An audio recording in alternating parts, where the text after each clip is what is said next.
Atlantic Ocean, upon me hills, to folk country, to educate, elevate, and promote. Yeah,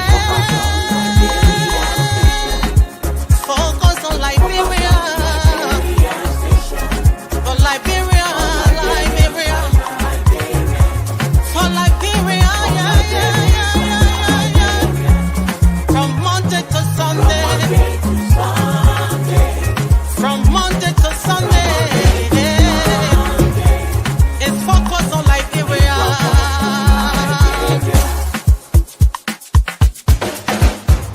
Talk about home affairs, hey, in diaspora, current affairs, hey, reliable information.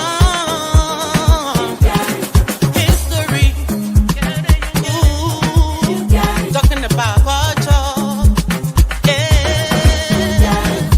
politics, education, entertainment, business, sports, advertisement, articulation. Focus on Liberia. Focus on Liberia. Focus on Liberia. From Monday to Sunday. Focus on. Hello, ladies and gentlemen, and welcome to Focus on Liberia. This is Between the Headlines. My name is Dennis Jai, and we are broadcasting from Atlanta, Georgia.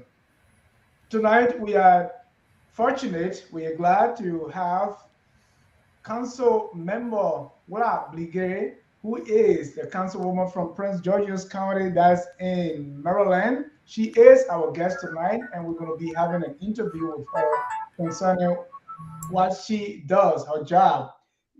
Tomorrow, she's going to be doing something big, but we'll talk about that later. And also with me to do this is my co-host, Mr. Anthony C. Welcome, Mr. C. Dennis, thank you. It's good to be here and to be with the council lady. I want to put it that way. From one of the counties that in the great state of Maryland. I'm excited. Excited more to the fact that she has a Liberian and Nigerian heritage, two powerhouses, I would say, right? Yep. In the continent of Africa. So I'm looking forward to the great conversation. Let's do this. Thank you. Let me welcome now the councilwoman, Rob, and I'm being very intentional with the pronunciation. Rob Blegay, welcome. Thank you so much. I just want to appreciate you all for having me on this show. We've been doing great things in Prince George's County in the state of Maryland, and I can't wait to share it. I just want to note that it was not just maybe 2 months ago that we hosted President Booker right in Prince George's County after the town hall, after the diaspora conference that they had in the area in the Virginia, Washington D.C. area, and we hosted the town hall, and it was a beautiful event. And I talked a little bit about what we have planned, which is why we're engaging the ambassador and this president currently in Prince George's County. I want to introduce myself, my family. My name is everyone says Walla Blegay, but if you're from Nimba County, it's Wula Blegay. But my family is from Nimba County, and I also have also some connection to Cape May County, where the Massaquoi family is from, and that's where my family has been. My dad came here in the 70s to Washington, D.C. for Howard University, and ever since then, I've been so involved. I was born in Washington, D.C., so I was not born in Liberia, but I had, my parents really got engaged, especially during the war. The war was like an eye-opener for me, and that's actually what opened my eyes to be engaged, because we had a high number of Liberians coming as refugees to the Washington, D.C. area, and just placement, getting resources to them. We had to go to the D.C. Council, and I remember actually, I have to find a picture. We even went to Prince George's County at that time and met with the county executive who became the governor later. And we went to every jurisdiction advocating for the community there. And that's how I got involved. My parents were involved with the Liberian Community Association, LCA, at that time. And I got headstrong in that. And even then, my mom thought I would be a doctor. My uncle, Robert Blegay, he's actually a doctor, Dr. Blegay. And that was what my parents thought I was going to be. But then when I got to college, the bug bit me, because I do believe that advocacy that we did when I was young really got in. That's what something that I wanted to do. And so I decided to shift a little. And I know my mom was like, what? But I think overall she would be proud, because I decided I wanted to get involved with politics. And I worked on in the General Assembly for Maryland. Actually, I did an internship there and happened to enter for a young delegate who was just so engaged in just giving young people involved. And that just took me away. And actually, during that time, as I got involved, Maryland County had started Marylanders for Progress, to create a sister relationship between Liberia and the state, between the Maryland County and the state of Maryland. That was one of my first projects when we got involved, and I started working with Miss Roberta Brown and her husband Gerald Brown and the whole team, Marylanders for Progress, and we would go to their events. We actually hosted them in my uncles and my aunts and uncles' house. And then even after that, then in 2000, I believe it was 2007, we heard that the Liberians were going to lose TPS. And there we are, and this was when President Bush was around, and I started working for Congressman Steny Hoyer then, and I put together a whole meeting. We went to meet with Congressman Steny Hoyer. I'm actually looking now, as I'm looking at my journey, I'm going to get that article from Front Page, where we met with the congressman, and a congressman told us it was going to be fine. He had talked to President Bush, and the TPS was going to be approved for Liberians, and then it was. And I continued my advocacy from there. I went to law school. I became a lawyer. I represented nurses for 8 years. I started a show, Chat with the Lawyer, connecting residents with legal services for support. And when it came to immigration, we actually dealt with mold in the school. So I was so engaged. And then boom, DED happened. Trump was in office in 2017, and in 2019 we got word that that Liberians was going to lose DED status. We got involved with a lot of the organizations. I brought CASA in. We hosted a rally in Maryland to make it clear we were supporting. We would not have it. We went back to Congressman Hoyer's office. We went to meet with all of the Marylander elected officials, and we went as a group. And Minnesota came out. They went to go meet with their representative. Rhode Island came out. We all came out, rallied together, and that was 2019. And the congressman at the time had a lot of power, because he was, especially Hoyer, was still in leadership then, and we were able to work with the Democrats to make sure that there was a pathway to citizenship for our Liberian community. And I said, if we had not done that, the Liberians today, if they got because that package went in 2019. So now we're looking at 2025, 5 years of green card. Now they can apply for citizenship. So all the people we advocated for, if we had not done that today, they would be deported.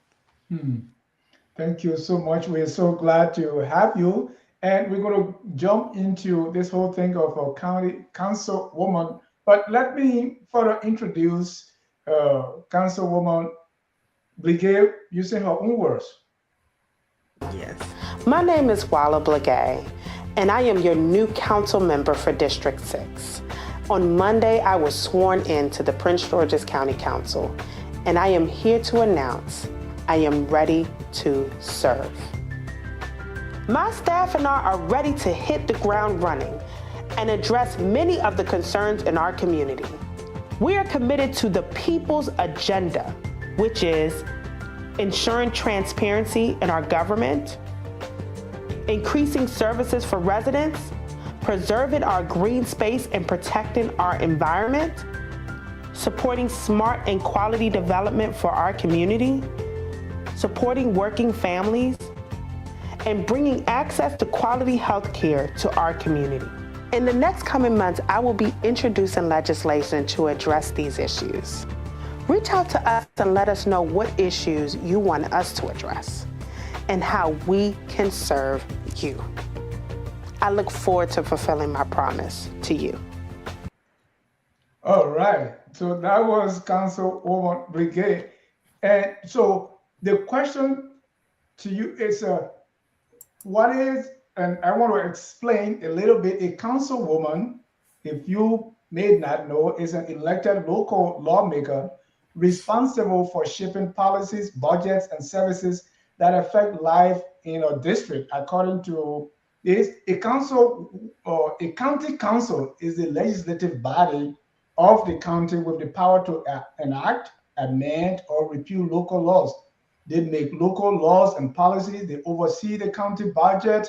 They support public services, represent and advocate for the constituents, drive economic development, community engagement, and so on and so forth. So that's a little bit. Uh, Council member, let me tell you who is a councilwoman, and you said that, and I said so. I want you to just summarize that for our people who are looking at you for the first time. Well, I want to talk about what Prince George's County means before I even talk about being a council member. Prince George's County was one of the wealthiest African American communities in the country. And it was until recently, we only got dethroned by Charles County, which is right next door. But it is a place that was a white rural district. And then Black families started moving in mostly through the federal government. And actually, we've taken a hard hit with this federal attack on federal workers. Our federal government, when they changed 1960s laws and brought in some civil rights movement laws, they started to hire African Americans in high numbers. And as they got jobs that they could now have money to spend for their families, they started moving into Prince George's County. And we were not only talking with high level CEOs, high level SES for the federal government, we're talking about contractors that provide to the federal government. When you look at cybersecurity, you look at Fort Meade. NASA. We have NASA where when people are talking about leaving and going into space, a lot of our residents are part of that. A lot of our residents are part of cybersecurity, military contracts, you name it. That is what Prince George's County is made of. So what we're trying to do now is make sure that a county that has promise, when people think of Black communities, they often don't look at the beautiful gated communities that I have in my district.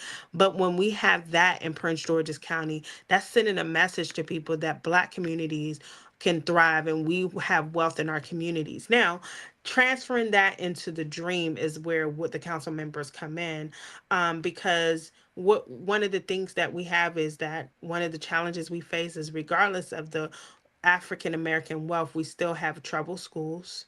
We're still dealing with just getting amenities has not been easy. To get a Whole Foods in my district or quality retail has been a big issue.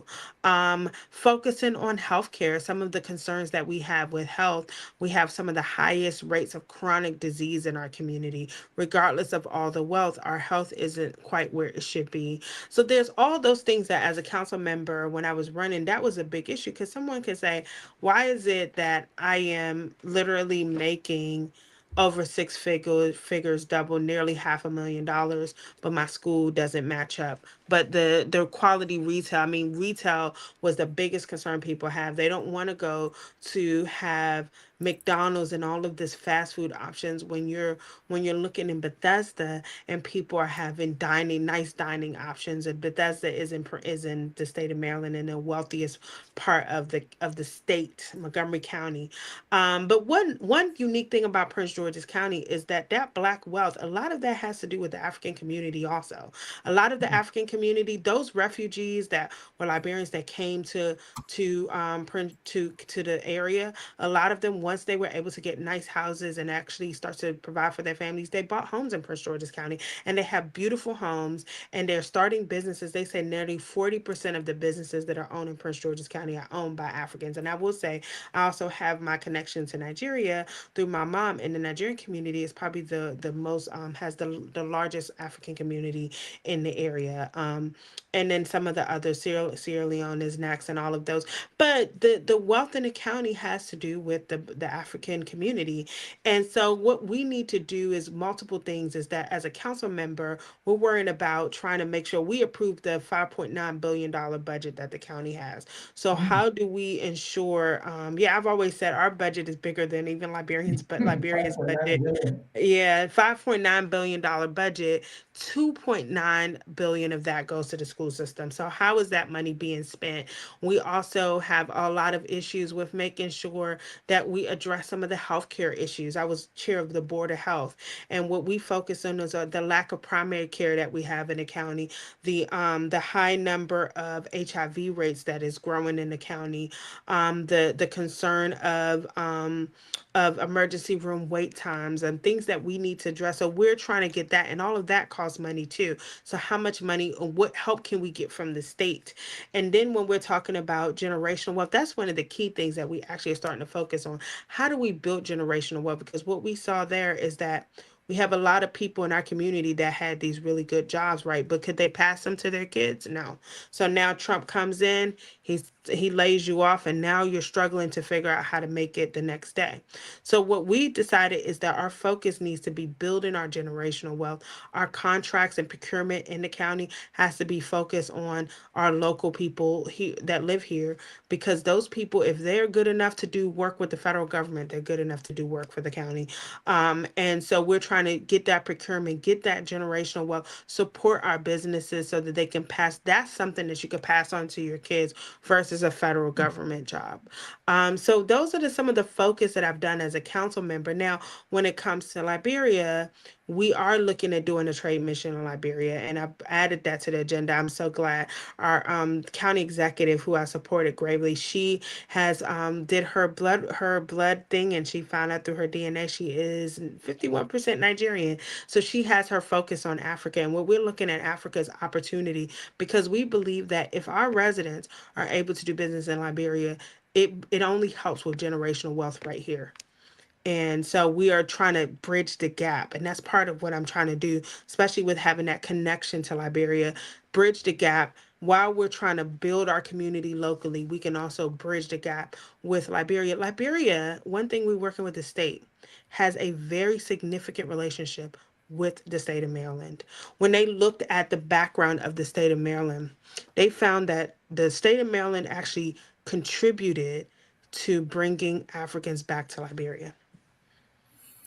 Thank you so very much, Councilwoman. I'm curious about, because you got elected, and I'm assuming there was a context in terms of the election.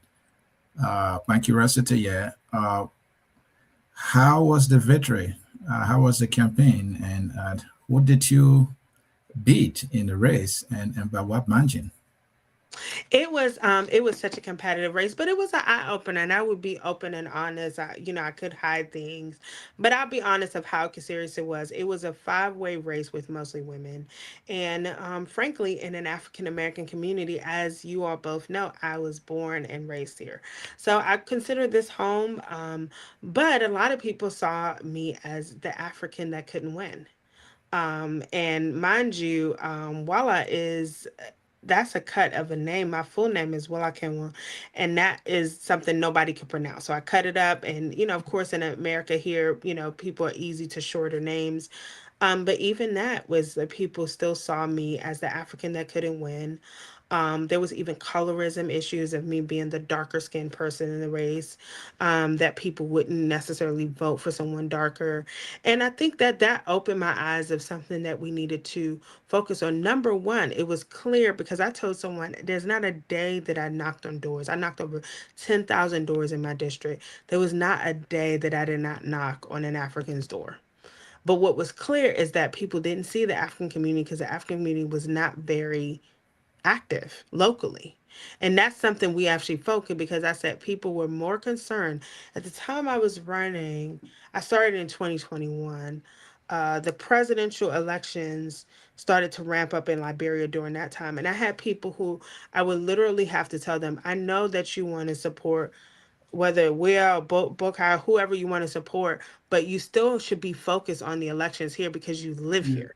And and I understand that your heart is Liberia, but your kids are not going to go to school in Liberia. Your grandkids are not going to go to school in Liberia, and maybe they will, but for now they're here. And you have to start focusing. It's time if we could put as much effort into Liberian elections, everything as you do here, we will be ahead. And I had to really focus people. So one of the things I had to do was get people that lived in the community did not know what district they lived in, did not know who their representative is, or how. And somebody said I was able to show people how we could use local connections to help internationally, especially in places like Liberia.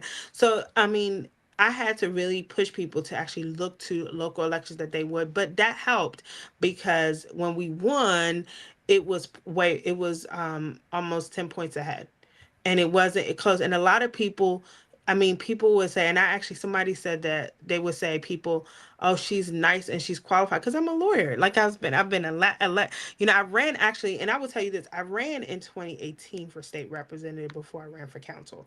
So I Okay. ran for 2018. My dad was alive. I remember we would go knock on doors, then, and I was not able to prevail, but my name got out there through that. So by the time I ran in 2022, I felt very sure that I was had a good chance of winning. But a lot of people, because of the perception of being African, having an African name, and I don't even have an accent. I was born here. People assumed that I could not prevail, but they were wrong. And I think that opened things up, and it was great. It opened it up because when the county executive Aisha Brayboy ran, she ran and had Africans all over her campaign. I mean, it was like the African community, even the Liberian community, hosted something for her. But it was clear that, and that's what I even told the LCA locally. Now the president of LCA is on the African Advisory Board for the county executive here locally. That's how it should be.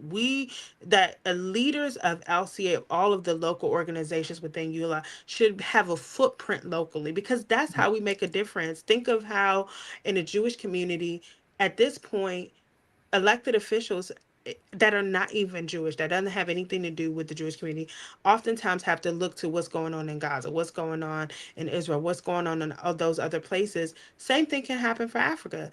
A lot of us here can make, if we are able to show our power here, people will actually see some of the issues that we have abroad.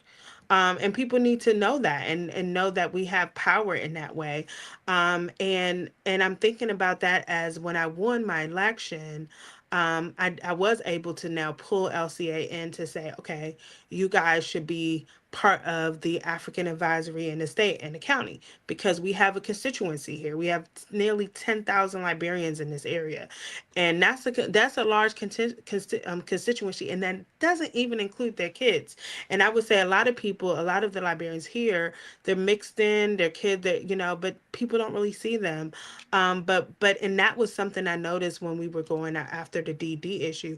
When we met with, I remember we met with one congressman, and I remember when everyone left, they said, "Well, do we have Liberians here?" And it's like, yeah, we do, but we're so focused on what's going on in Liberia that we're just Right. not making a footprint right here where we live. Very, very, very good point, Dan.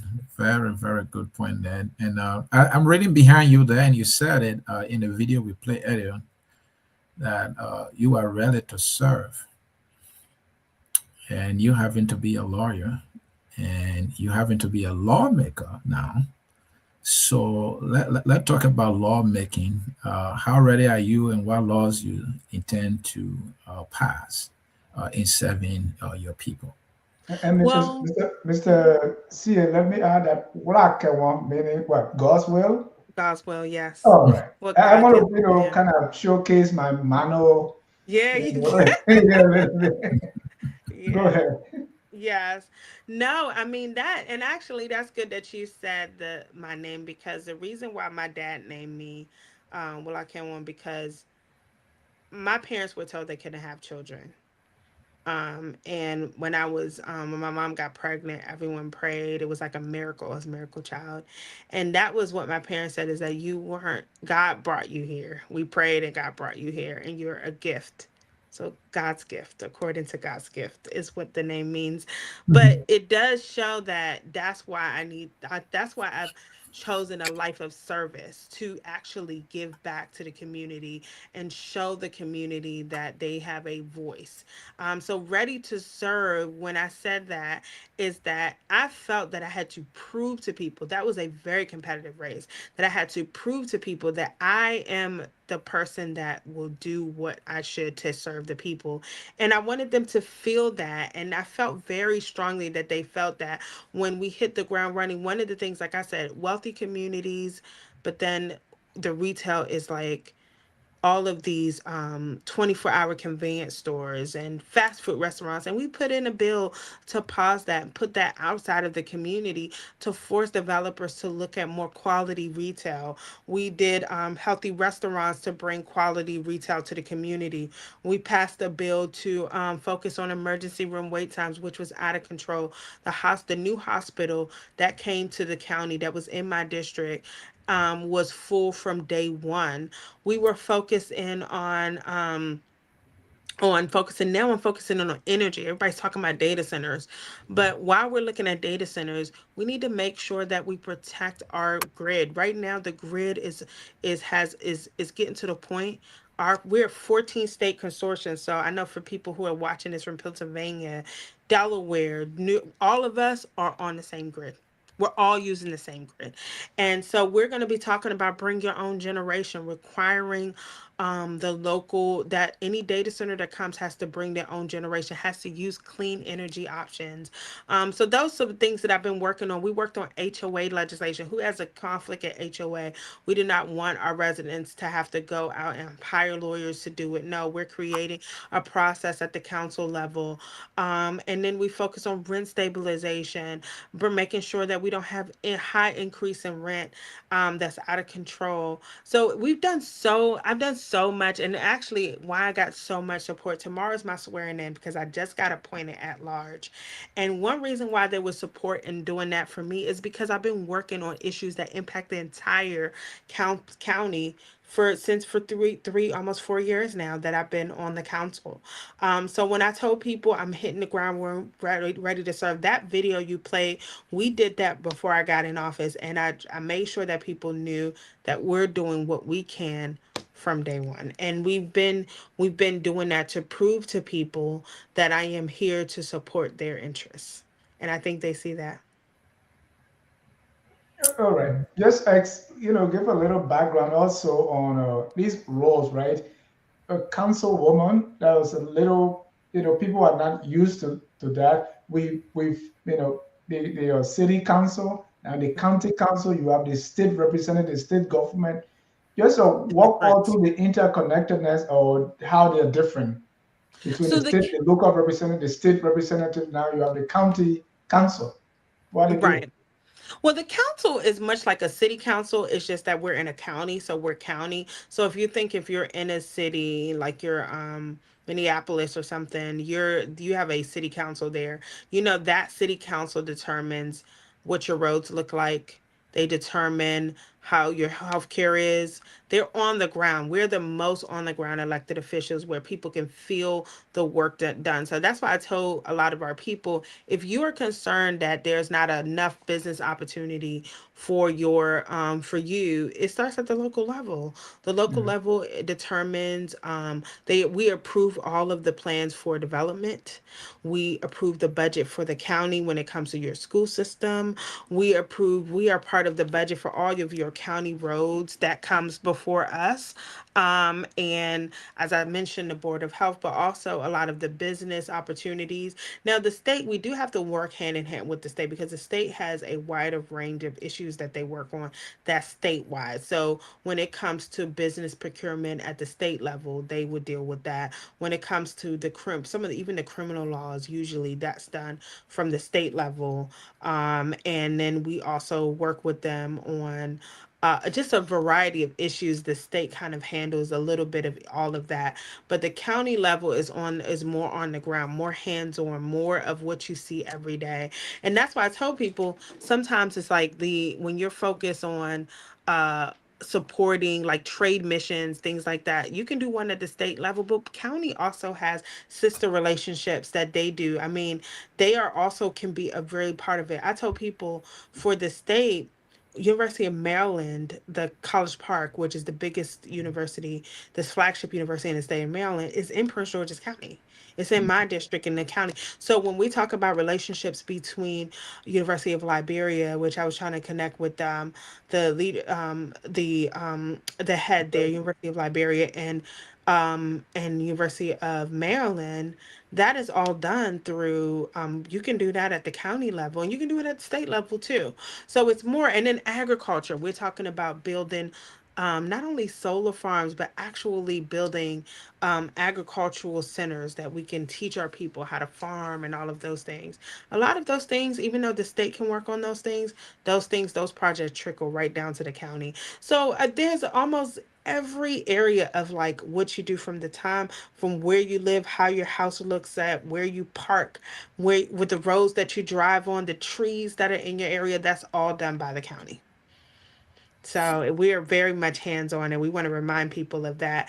And we'd want to remind Liberians overall that are watching this, do not ignore your local representatives. That is a grave misstep of our community.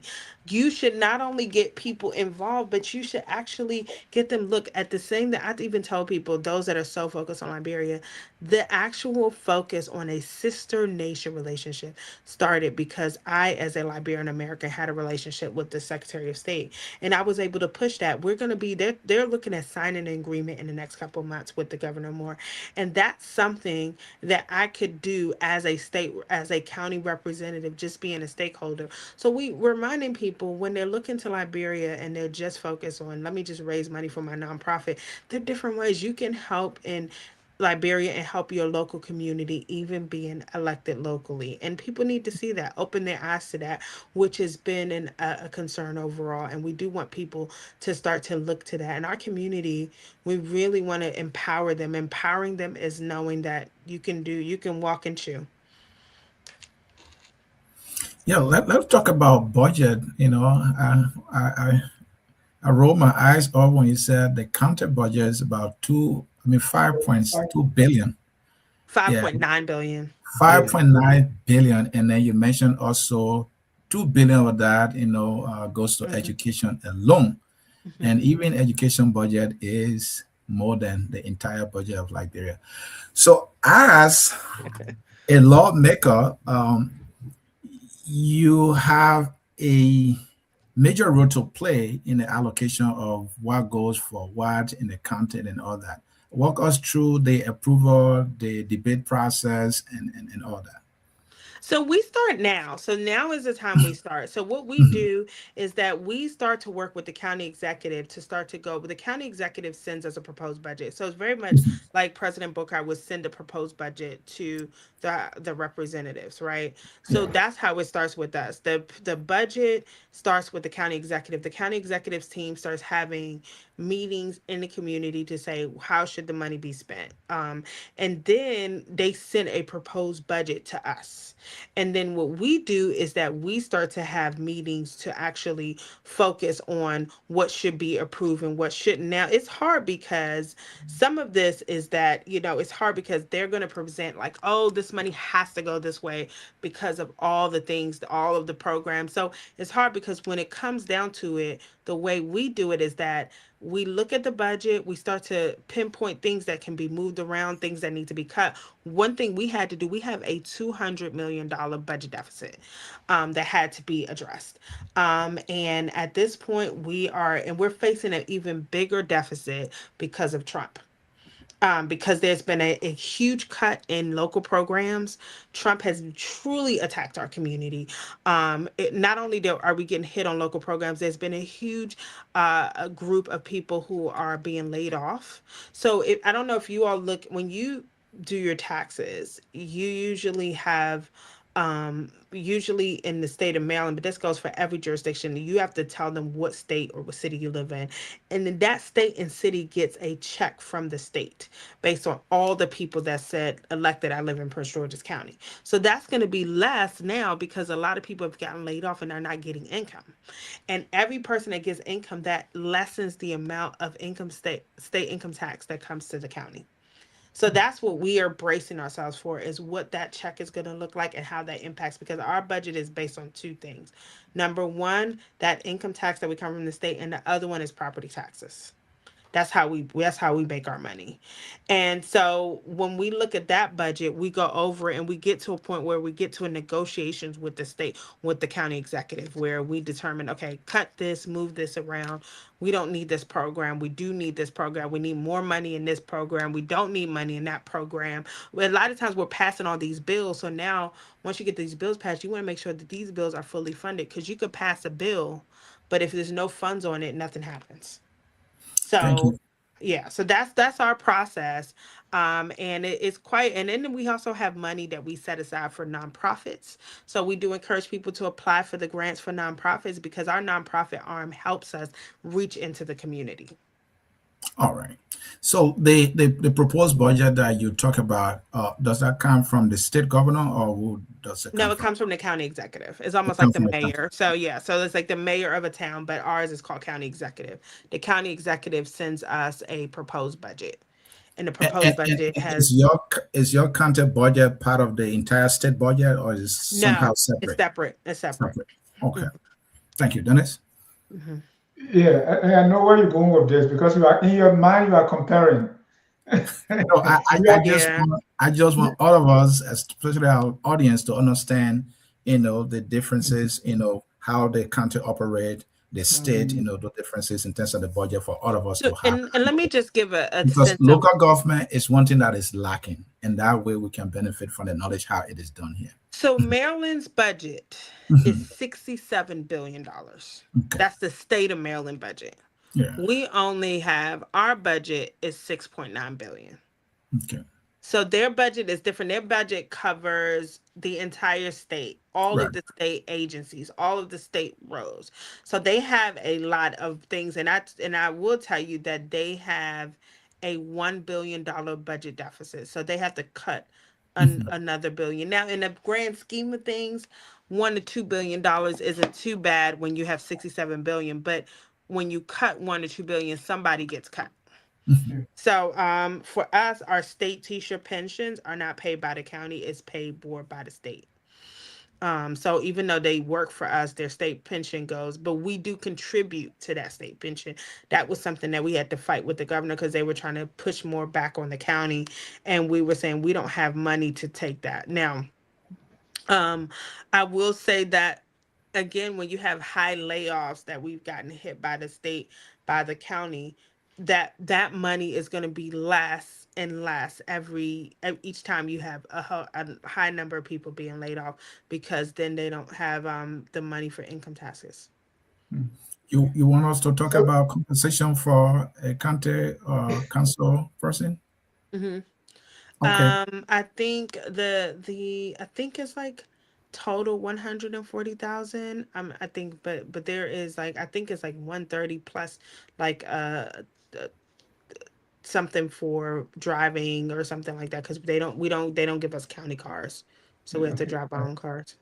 So you, as a councilwoman for the county, meaning that you are a lawmaker for the county, you have to buy your own car. Yes. Okay. that So, was but um that was an issue, because there were some issues in the past where cars were being crashed and everything, so then they give us a stipend, but we have to drive our own cars, so you said on the average you're around 130,000 yearly. something like that. Mm. Okay. Are there other incentive pers that you know? To be honest, it's not a job that you're coming in for money. Yeah. I mean, in fact, you're making less than the area, because a lot of people in the area, especially with the federal government jobs, Mhm. are Right. making well over 160 and above. So Okay. you are Eh, definitely not. So if you're coming in for a job where you're gonna be rolling in high money, this is not the job for it. So it's really a job of service.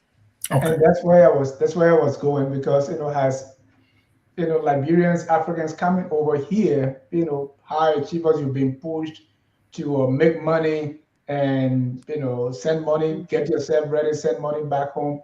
So a lot of us are not looking in the direction of public service. For Right. young people and a lot of people watching you now, especially for the African immigrant community, what are the incentives for going to public service? Well, I think it's all the things that you're able to do. I mean, this is legacy more. Like, if I'm leaving here, the bills that I've passed, I can say I was a part of. When we look at, like I said, when I'm looking as a Liberian American, I'll talk about the fire equipment that I was able to contribute from the county to Liberia. We did that earlier this year. When I was able to, when we talk about the sister nation relationship, that would be the first sister nation relationship that the state does. It will be with Liberia. I could, say that I was part of that. I could say I was a part about, we're talking about replacing Six Flags. That was that was a big part of my district. Whatever replaced that, that's part of my legacy. So it's about legacy building and giving back. I mean, you're just not coming in. This is not like, in Liberia, some people would want to get in these elected positions so they could just have money and use resources. But here it's kind of the opposite. If you go into public service, you're kind of making a sacrifice where you're not there for money because you can make money elsewhere. I'm an attorney. I can go take a big job at a corporation and make half a million or more. But I've chosen to take this pathway at a time in my life to just make a difference. And maybe I'll take that corporate job later. But it's about, serving the community. So that's why I take it seriously. I'm not going to take a pay cut as a lawyer to take this job so that I could just sit around. This job is to make a difference. And I do think that one thing is, when I first came running, I never thought about the African side. I would just focus on serving the community, and I'm going to serve the African community too. But one thing I realized with this job, what this allows me to do is engage a community that has not been engaged. So that's why I'm love to come on this, because I want to send a message to the Liberian community that we have to start to run. We have to start to run for office. We have to start to be engaged locally. We cannot spend all of our time just saying, I'm going to put my money aside and I'm going to wait till I go home. Because by the time you get home, what could happen? You could get sick. That's what a lot of happens. By the time people are ready to go home, they're not well enough to just stay in Liberia. They Yeah, have to be here. And you don't want to spend your whole time just like frustrated about the war and what is done. No, you can be here and you can still contribute home while you're here by being in elected office here. And that's one of the things I would say. Look, when the president was able to come, we were able to welcome him. Fine, we actually hosted them. We paid for the location, working with one of our nonprofits in the community. So we did all that because I was a sitting council member here, and I've been able to engage more Liberians and just getting involved here. And like I said before, now we have our Liberian community that's definitely on all of the advisory committees, and we're going to look for more ways to place our Liberian yeah, business owners and everything at every level of all of these appointments and things like that.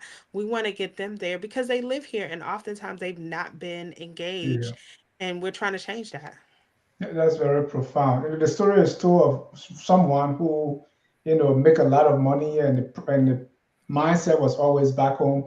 They built the best home ever, but by the time he got there, he was too old to even go upstairs. So they Mhm. had to do one room on the Right. first floor. So the beautiful building he built, he was not able to go upstairs and see even the second floor.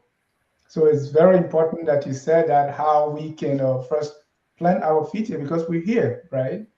Right. So I know you met some barriers, and because as an attorney, especially in the Maryland, DC area, there's a lot of opportunities to make more money. Now you've Mhm. chosen public life, and I know that you've faced some barriers.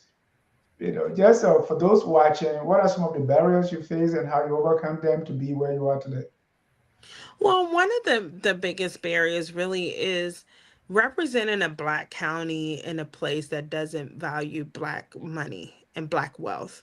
That has been a barrier because things don't move as quick. Like I said before, we're talking about Black people who are making well over six figures, and I can't get a grocery store, a quality grocery store in our community. So that's one of the things that's been surprising that I faced that has made things slower and just more frustrating. And I don't feel comfortable going back to a Black community and saying I can't do it. They're not listening. They're not, because people don't want to hear that. They say, well, we elected you to get it done, and we, that's part of it. So that's been one of the things that's been hard, especially when you're looking at places where people are demanding quality because they feel that they've made it. So why should someone who has the same money? I mean, we're talking about assessment of homes in Prince George's County, and you've got a home that is in, if you go to a white area in Montgomery County or even Howard County, and you place that same house, the same fence, everything the same, the house will be almost double, versus being in Prince George's County, because it is a Black community. And so that is one of the things that you realize that is going to be overcoming, that people are not going to look at us the same, especially in the thing. And I would say second thing that we're facing is we have a high number of immigrants in Prince George's County, and the anti-immigrant sentiment that's growing among the Trump supporters and those type of things.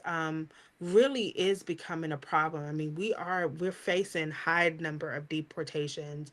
ICE is all over. There's a Hispanic community in Langley Park. ICE is all over the community. And I do find that's even impacted our African community, because a lot of our African community, in our community, we don't like to talk about our status immigration. People are very quiet. They don't like to talk. But the reality is sometimes being so quiet has impacted us, where now our people are suffering in silence, and we don't even know what they're going through. We don't even know how to reach them because they're so afraid. And that's something that we're very concerned with. Another issue that I've seen that we have, one of the barriers is that when you're dealing with a community where you have a high cost of living, Prince George's County has a high cost of living right near DC. You're talking about an average rental property is 2,500 or above a month. So it requires someone who has resources. So what about the community that doesn't have? What Hmm. about the person that cannot afford, that doesn't have the high paying job? I mean, I remember when my dad first got to this country, he was delivering paper in Pisa. And now the salary that he made, he couldn't even live in a home on that salary. And luckily he invested in me, and my father has passed. So he is late, but my dad set the standard for me that now I'm able to live comfortable in this community. But a lot of our residents are struggling in silence, and there is pride in the community. So nobody wants to tell you that they can't afford to eat, that they don't have enough Yeah. money Yeah. for food. But when we do food giveaways, we did a food giveaway that we gave over 500 turkeys and food, and it was packed. I mean, we ran out of food Thank you. because the food insecurity is so high here, because the cost of living is so high, and people have a hard time keeping up, and they are suffering in silence. And that's one of the things we're trying to figure out: what can we do to make it easier for them? And I would say the last barrier that we have is really, like I said before, I've been focused on the African community here and getting them involved, but that's been a big barrier, because I do feel that there is a bit of an anti-African sentiment sometimes that we have to get over. Some people don't know the Africans that they live next door to. They don't know them. So they have these assumptions about people that Thank we you. feel like if we break that barrier, especially among Black African Americans and Africans, because we really shouldn't be against each other, because we need each other. We Thank you. actually said we would do better if, like look at Liberia and the country that was big. In fact, African Americans should be embracing Liberia because it is their home too. Thank you. But they don't see it that way, because there is a gap. There's a gap that we have to put, because we actually need to, with the way that the Trump administration is coming after our communities, not really respecting our communities the way it should. We really should be getting together to share the wealth, to actually work on building each other up. Yeah, Um, thank you. Are you a Democrat? I am definitely a Democrat. Okay, then I have a question for you. There's Mhm, not a perfect institution. mhm. What is that one thing about your political party, the Democratic Party, that you don't like, and what can you do to change it or make it better? Well, I think the Democratic Party has missed when it comes to messaging of how to get to the homes of people. Some of the focus of the Democratic Party has not been the focus of the masses.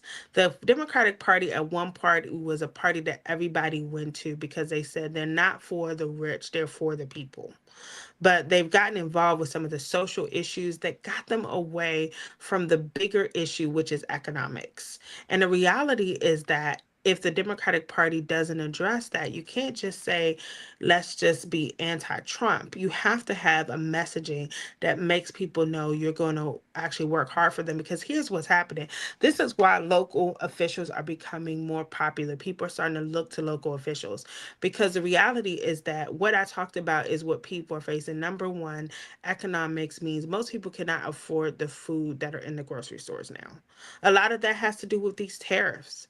A lot of that had to do with a lot of the more expensive products. We're seeing it in the county where we have projects that we had a set amount of budget for to build new schools that now they're coming back to us because of tariffs. The number has to increase substantially and we don't have the money for it. So what we're seeing it in general as a county, but people are seeing it in their daily budget, from the cost of housing to the cost of just general products that was so much easier to buy that are extremely expensive. So right now, people are looking for answers. There's no more, you can't even get residents or voters with just taglines. It doesn't work anymore. People don't care because what they're telling you is that I don't want to hear your tagline about working for working people when I get a job that pays me minimum wage and I cannot afford to buy food for my kids.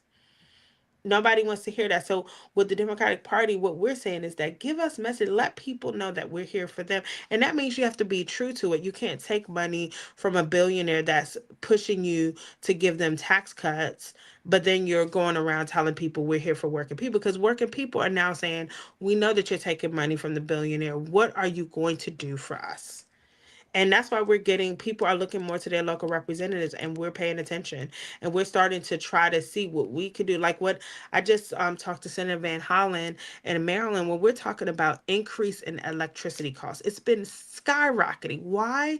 Because supercomputers, the data centers, like I am in Prince George's County is next to 40-minute drive away from Loudoun County, which has been the capital of data centers. There's 181 data centers in Loudoun County, and Prince William County has the next highest, 61, almost 60 data centers when they get finished with all of the ones that are pending. So we're looking at the capital of data centers. What they told us is that the data center of 1990 is not the data center of 2025. The data center of 2025 is a supercomputer that is literally driving up the grid. And what our grid managers that are not political are saying, we're going to see blackouts in 2027. People here are not used to what we're, that people are like not having light for days. They don't, I mean, people, if their light is turned off for even an hour, even 10 minutes, they call us screaming and crying about getting to the utility company. So the reality is that people gonna want results on that, and what we have to do is deliver on that. We have to say, okay, we understand the billionaire might want the data center, but the reality is that putting it on our grid is going to impact our electricity bills. Electricity bills are going up because they need now more power. They have to pay premium for power. So now people's bills are going up and they're seeing the highest bills they've ever seen in their lifetime right now. So we have to actually push back and say no. And that's what the Democratic Party has to do. They have to start fighting for people. Thank you. Ladies and gentlemen, if you are just joining us, this is Focus on Liberia. Our guest is Madame Rakawan Blegay. She's a council member of Prince George's County, that's in Maryland. We will soon be opening our phone lines, but first we have some questions here. Actual Factual, that's the name he's using here. What he said, for our education, what's the difference, if any, between the new at-large appointment you just received that you'll be sworn in as versus being a councilwoman? I'm sorry. Say that again. I'm so sorry. You are Oh, I knew, appointed like, yes, for I got at it. large. Hmm. So what Right. I've told people is that now I get to focus on countywide issues. When you're a local council member, you can do countywide issues, but your focus is on those local projects. The local development projects are, and my district was very busy. So we had Six Flags, we had Westphalia, we had trying to build a new downtown in Largo, a new upscale community, Westphalia. We had the Beach Street community. We had so many projects that we had going. So to focus on those things and just the issues in the county in those districts were the focus. But at large is a position where you get to see things the whole county as a whole. So this fits into what I was doing with Board of Health when we were focusing on the primary care, the emergency room wait times. When we started focusing on food as medicine, that was a bill that we passed that focused on bringing our healthier foods and making working with our farmers. When it was focusing on even the HOA legislation, a lot of times we have to tiptoe around because there is a culture on the council, which is verified, that is county, that you don't want to tip into someone else's district because you don't want them to tip in yours. So oftentimes for when I'm representing the county, I would oftentimes have to tiptoe around certain issues, because it was supposed to be at large issues versus local issues. But now I get to focus on the county as a whole. And I would say some of the things I see, I have a vision. We're going to focus on these electricity prices. We're going to focus in on the healthcare piece. We're going to focus in on transportation as a whole, looking at the transportation as a whole, as opposed to just within my district and other issues. So it gives me the ability to focus on the county as a whole and really Okay. tackle those issues. Thank you. You got more question yet? I think actual factual is from your area. He's asking about the commanders leaving. Are Oh, we well, that's getting good. that Yeah, FBI right. headquarters or other agency in Prince George's County? Why the commanders leaving? Well, the commanders wanted to go to DC. I mean, I would give Governor Moore his his flowers because his team tried everything to keep the commanders here. And of course, with that, our team had to work with the governor on that. But they just wanted to go to the district. But the good news is that there is good news coming for the commanders. We do have a lot of interest. We're looking at a possible soccer stadium. There's all of those things. Right now, we have 5 years until they leave, which gives us time. And the commanders own that, so they want to be a part of the redevelopment of the area. So we are working. We have all stakeholders at the table, including the City of Praise, which is right there, and they are meeting already to start to plan the redevelopment of the commander site, and that will be coming. But of course, because we are 5 years out, that is something that will not be completely done within a year or two. So we'll just wait on that. Now, the FBI is a fight, and we are fighting on that because we received a notice that the FBI headquarters was granted to our Greenbelt location, and now Trump is turning it away, basically trying to send all of the agents out. We have filed a lawsuit. If you all saw a couple months ago, not even last month, we had a press conference with Attorney General Anthony Brown, and what we made it clear is we are fighting to keep that FBI headquarters in Greenbelt. It's going to come. We are going to get it, and we're filed a lawsuit, and they have to respond to that, and we'll see where that lands us. But we are going to fight to get that FBI headquarters because that's a game changer. Prince George's County, as I mentioned before, already we have NASA. We are right there with NSA, Fort Meade, all right there. So this is filling in the triangle that's there. The FBI headquarters will be the final task that we need to get the type of development that we want in Prince George's County. So, and remember, Montgomery County did that. For those that are watching, they did that with the biotech corridor up in Montgomery County. They used the NIH and FDA, all of that, to create the biotech corridor. We want to do same thing with the FBI headquarters. So we're fighting, and we're going to win that one, because we're not happy with this administration of trying to take what was granted to us. Thank you. You got more people from the DC area. Dr. Morris, Tennessee Kufa say, I'm watching. Great job, Walla. Yes, And, and Mr. Kofa has Mr. been Dr. Kofa has been a big part of the of our Liberian sister nation, and I want to mention that we have great news coming up. We are going to be announcing soon the the ambassador Conte is working with the Secretary of State. I just was Secretary Susan Lee this morning, and it is between the ambassadors, so we have to give the ambassador and the state time to work on that. But this will be a sister nation relationship, the first one that Liberia has and the first one that Maryland has, where the entire state of Maryland will have a sister nation relationship with with the entire Republic of Liberia. So that means that we don't have to tiptoe now. Right now we only have Bong and Maryland County. Those are the two sister state relationships that we have. So it's harder because you have to just work with those two. But now with this sister nation, we can connect University of Maryland, College Park with the University of Liberia. When it comes to agriculture, we can connect any part of the state, the Port of Baltimore, we can do the connection. So we are going to set the stage. We're going to teach people what a sister nation relationship should look like. It shouldn't be just something that you just sign the document and kind of goes away. No, no, no. We want people to see that we're actively actually creating opportunity, whether it be entrepreneurship or business or trade. And we want to try sign that. Prince George's County, we said we were going in February, but it's been pushed back.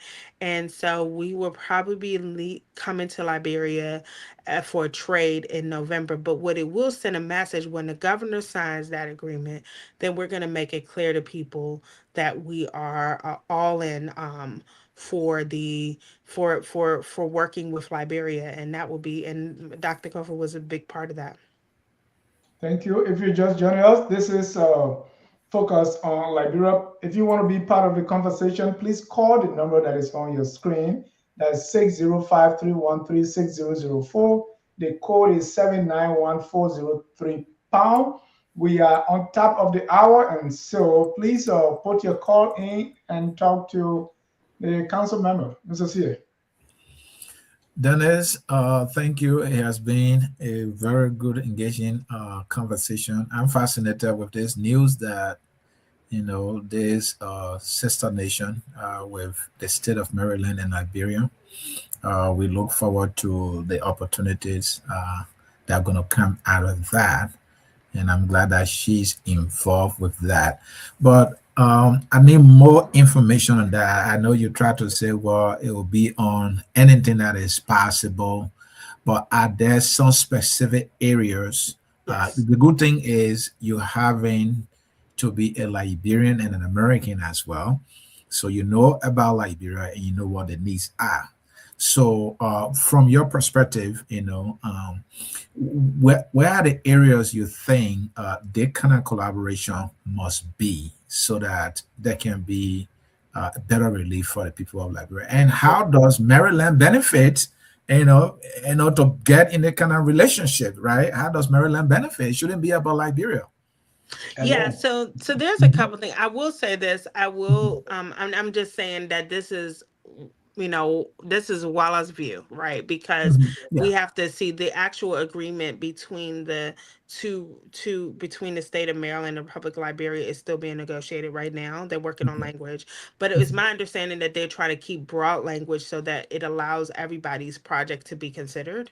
mhm, But what there's is what we discussed when we started talking about it. Number one, agriculture is mhm, a big one. We do find that there might be opportunity. Liberia has some unique products, and what we want to do, much like California has done with their promotion and all, like has France has done with wine. We think there are certain products that Liberia has that we could provide a relationship with our farmers or our grocery stores and things like that. So we do want them to try to do trade. I will say that we do want to find sectors that there might be some interest. We know that agriculture is number one sector. If there are other sectors too, I would say that we would want to start getting that going and getting that. So that's something. And I will say that I know the Secretary of State, once they finished the language, they did want to have like a town hall with the community in Maryland to see what they had interest in. We know that there's a big interest. There is the port, so they did want to connect port to port to talk about relationship there. That's something that Maryland has a little more control over, and they can get their port authority to work with the port authority in Liberia. But I will say the number one that I know the ambassador did mention, and this is an interest of the state, is education. Education, Yeah. connecting our university to university. So that's why I mentioned University of Liberia. There is interest in Morgan State. I know Bowie State has also reached out, having interest, and now we're able to use this to connect all of those dots in those things and create programs of exchange. The benefit of the state of Maryland is that they have a high population of Liberians in the state of Maryland that they believe will be interested in this relationship and would empower Liberians to kind of get engaged with the local government and look for projects that can benefit the state of Maryland. So there is an interest, especially under Governor Moore, which is the only Black governor in the United States at this time. He is interested in creating this relationship that will the benefit actually both the state and the Republic of Liberia. And these relationships can be beneficial. I would say where we're actually looking at, I know the nonprofit, there's a lot of nonprofit interest, and I do think that one needs to be, kind of like, because everybody has a nonprofit they want to do work. So I do think that they want to control that and how it comes under the county. So we are looking at that. So I do think that what they will be doing is having a um, a town hall that they would talk about that. And then I do think that one of the things I talked about, we have a high number of African Americans in the state of Maryland. We have one of the highest numbers of African Americans in the country in the state of Maryland. And that's why we have so much representation from Senator Alston Brooks to Governor Moore and on. So what we want to do is also connect our African American community, how we can connect them to Mhm. Liberia, because there is a history there. I mean, Right. the groups that went to Liberia from United States, a good amount of them came from the state of Maryland because of state of Maryland paying into the fund to assist. So we want to do the connection there, and I think there's an interest in that too. So I think that it's multifaceted and it's open enough. I think that's what they're working on, the language to be open enough to gather a couple of projects of focus. But I do think we do need to hear from Marylanders, and I will say that the state is very, very intent. In their intent is to focus on the Liberians in Maryland. So I understand we have people from other areas that might want to have input, but it starts with the Liberians that are within the state of Maryland, which are plenty, so many of us here. Very much. And we're quiet oftentimes, and now I want the Liberians in Maryland to wake up and realize they're in a place that people have an interest in, not only them as residents but in Liberia abroad. Right. And And that is very important because, because the people in Minnesota allow, they always say, Yes, you're the they're biggest so community loud. in Minnesota. I'm like, come on. Yes, that's between Minnesota, even the Liberians in Philly are so loud, and we are so quiet here, Right. and we have a big number here, so we just need to show that a little more. And I definitely that's why I'm trying to get the word out that I am a Liberian American. I am elected in the state of Maryland and now countywide. And I want people to know that they should reach out to me.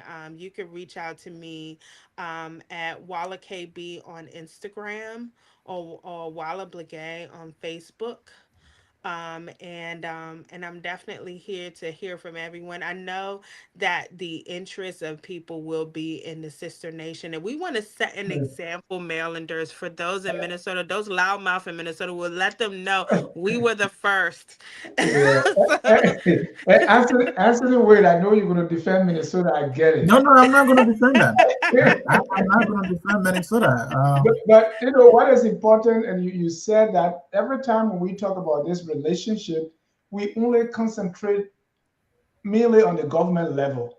But there are yeah, actual people that came from Maryland. So you meet people, African Americans in Maryland, they have their family graves in Maryland County, Liberia.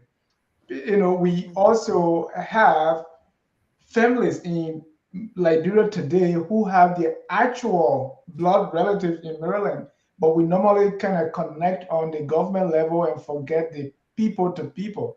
So I hope this new relationship will take that into consideration. Also, knowledge sharing, right? Like when we were talking about the county council, everybody, I was popping because we are in our head, we are comparing what you do with what we do in the Liberian legislature. How do we get some of our folks to come and sit down in your council and learn so that we can share ideas along those No, I lines? Okay. definitely we have had, and I try to invite some, and I try not to be so caught up because my dad is from Nimba County, so I did reach out to Nimba County officials, say, come on to Prince George's so we could talk about exchange Right. of like ideas and things like that. But we are open. If you are a representative in Liberia, I want to hear from you. We have had representatives from Korea come. Korea actually did a tour Mm. of Prince George's County, looking at opportunity. We've had Nigeria has come. I've hosted the Nigerian delegation, and I am looking forward to hosting my own people from Liberia. Please come visit me, and I want to take you around so you can see all the beautiful things that you have. And actually, there's a lot like we have, and I just want to give a shout out to Tobias. He has a restaurant in Honcho House that's one of the top like high-end restaurants in the county, where you have to make an appointment, and he's Liberian. We have a lot of Liberians that are doing very well, Yeah. and actually our government in Prince George's County is full of Liberians, but we're quiet people here, so we're not so Mm. loud. But I want people to know I have to be a little loud here and say that in Maryland we are doing very well, and we are That is going good. to set an So example. if you're a Liberian legislature and we are listening, we can absolutely welcome that. And so, Madam Blegay, if we are having those are like town halls, focus on, sometimes we have the town hall in a physical location, but having such a town hall right here on focus on Oh, Liberia we for could the do whole that. world to see. Yeah, that would be good. Okay, I'll talk to LCA about doing that. We can do the town hall here. We can look at Yeah. doing that. Yeah, we can do a virtual. And Dennis, I'm not going to defend Minnesota for being loud. My understanding is that the Liberian population here is huge, and not only huge, it No, plays a we in Georgia are more than Minnesota. That's very, what we claim. it plays a very significant part in this state, right? In the healthcare area. If all Liberians decide to say, well, we're not going to work today, there'll be crisis in the state. So that is a lot of power and influence. And Mm-hmm. I'm not sure if we as a community have been able to use that power in a strategic way that will benefit not only the community here, but Liberia. I think Minnesota as a state is benefiting from us as a community. Then we are benefiting from the state, and it's on us as a people. So I'm not going to defend Liberians in Minnesota. But one thing I want to add, Willa, to whatever contribution in terms of the conversation you advance is the airport. Because when you're talking about people in Maryland going to Liberia, they got to get on the plane as the Yeah, fastest way that's to true. get there. Mm-hmm. And when they get there, I want them to experience some comfort. So it's a major, major place to make investment. Yeah. Our Apple, I'm not happy with that. Maybe because I've been around Apple for my entire life here. That is what, Mm-hmm. yeah, it's very important. Mhm. All right. We Yeah, so don't. that's a good point, and actually we should add that. Um,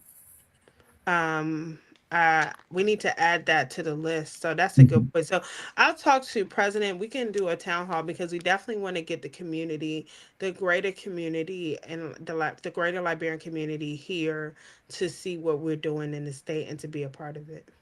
Mhm. Right. Thank you. We don't have a caller. You are explaining it so well, and we are asking the right questions. So we don't have callers. We have a Amba Pharmacy is not only Liberians who want to help. I'm willing to help. I'm from Southern Cameroon. And we had a show here on Cameroon during the election, and we have someone from Cameroon to come, and so we're discussing Cameroon. So, yes, Amba Famba, let's connect. We are all open to that. Yeah, We have a show called Roundtable Africa. We discuss all about Africa and connect with the people. And what I said it before, like the things affect all of us. So it's better when there was when during the first Trump presidency, the community in Georgia, the Liberian community there, along with the African community, we had teaching on immigration, what we need to do. And we have all these lawyers and judges, mainly from the Nigerian community. They were kind of heading there. We're all able to come together and compare notes and share ideas. So that's something we can always continue to do. Uh, we going And I to want draw to down the I curtain. just Go want to on. say for the Cameroonian community, they were a big part of my campaign and a big part is why I'm sitting here today. So I am always appreciative. In fact, my first meet and greet, kickoff was at a Cameroonian's house. Mr. Victor Tarpe opened his house up in his backyard. That's where we launched my campaign. And I will believe I'm working with Lady K and we are heading to Cameroon maybe in the end of the month. Oh, wow. Great. Well, we are so happy, and we hope, a month or two down the road, we're going to bring you back so that we can get a status update on how all these things are going. We are very, very happy to have you. Glendy, if you are watching, please tell the pro tem there's an invitation here for our legislature to visit Prince George's. So let's do that. Thank you. So at this time, we're going to get your closing comments as we draw down the curtains. Again, thank you for coming.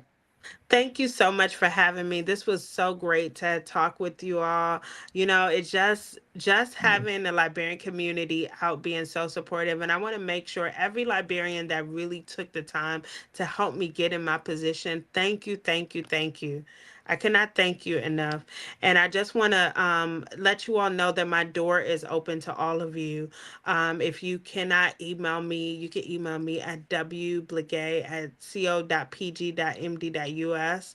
I really appreciate all the work that you all are doing, and I look forward to talking, especially the sister nation. We got to put this on a map. We need to tell people that we can show from the diaspora that we're making a difference for our mama Liberia. So thank you all so much for having me, and I look forward to working with all of you. And thank you even for the questions and sharing my story. It was an enjoyable interview.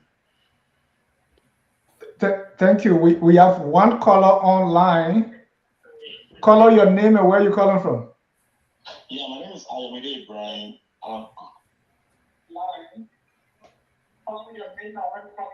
Yeah, my name is Ayomide Ibrahim, and I'm calling from Maryland.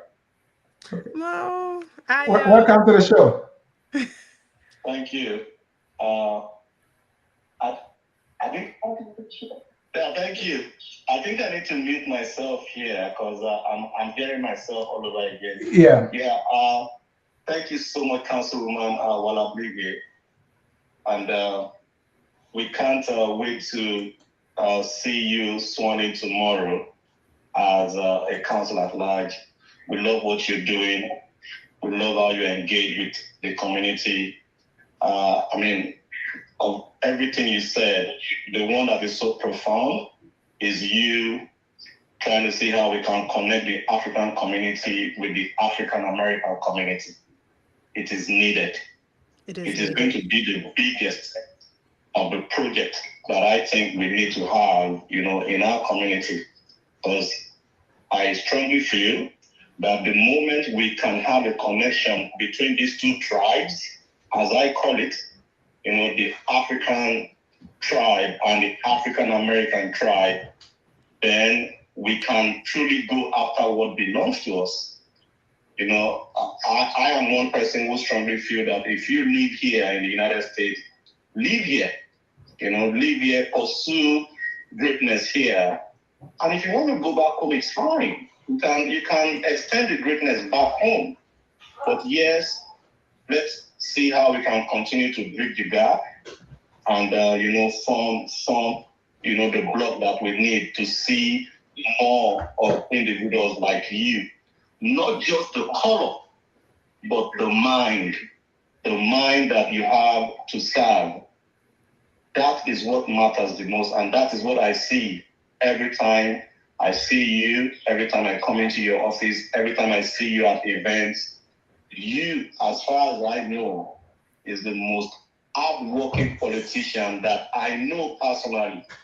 And I can always wish you the best. And I know that the county would definitely see your legacy in years to come. Thank you so much, my sister. And yes, my greetings from my family and from the rest of you. Thank you so much. And thank you, my brother, for calling. Thank you.